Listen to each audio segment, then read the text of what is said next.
তারপর মেডিকেলে ভর্তি হলেন। হ্যাঁ, সেই সময়ে কোনো স্মৃতি কি মনে পড়ে বা খুব বেশি মানে স্মৃতিকাতর হয়ে পড়েন কিনা? আমি আগেও বলেছি যে আমার লাইফটা ফুল অফ স্ট্রাগল। মানে যখন আমি সেকেন্ড ইয়ারে, তখনই আমি মেডিকেল কলেজের সেকেন্ড ইয়ারে, তখনই আমি বাচ্চার মা।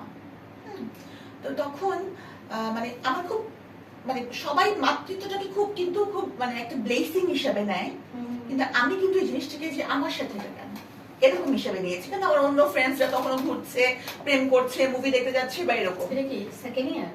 মেডিকেল কলেজের সেকেন্ড ইয়ার। তো চিন্তা করেন যে কতটুকু মানে আমাকে কি পরিমাণ স্ট্রাগলের মধ্যে দিয়ে যেতে হয়েছে, কারণ সেই এমবিবিএস এর মহাসমুদ্র একটা বাচ্চা কোলে নিয়ে আমি পার হয়েছি। তাহলে আপনার বিয়ে হলো কত সালে? এটা মানে অনেক আগে, বললাম তো, যখন আমি এমবিবিএস এর সেকেন্ড ইয়ার তখন। আপনার বিয়েটা হলো কি সেকেন্ড ইয়ারে? যখন আমি এমবিবিএস এর সেকেন্ড ইয়ার। আচ্ছা। তো এই যে পুরাটা পথ আমি পাড়ি দিয়েছি, তো আমার স্ট্রাগল গুলার কথা মানে সবাই তো আমাকে ধরেন দেখে একটা মানে গ্ল্যামার জগতের একটা হিসাবে, মানে আমাকে বেশিরভাগই মিডিয়াতে দেখা যায়, কিন্তু আমার স্ট্রাগলের কথা কেউ জানে না। চিন্তা করেন যে এমবিবিএস এর মতো সমুদ্র একটা বাচ্চা কোলে নিয়ে আমি পার হয়েছি। আপনার বাচ্চার 1 বছরের মধ্যে আবার বাচ্চা হলো?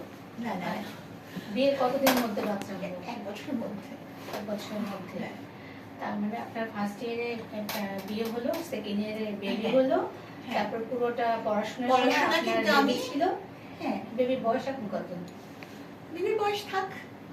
আচ্ছা, ওকে। ওই বিয়েটা যে হলো, এটা কি পারিবারিক ভাবে হয়েছে নাকি কোনো না, পারিবারিক ভাবে। এটা প্রশ্ন করে যে এটা বলে আপনি আপু বললেন ফুল কোশ্চেনটা শেষ হলে প্রশ্ন করি না।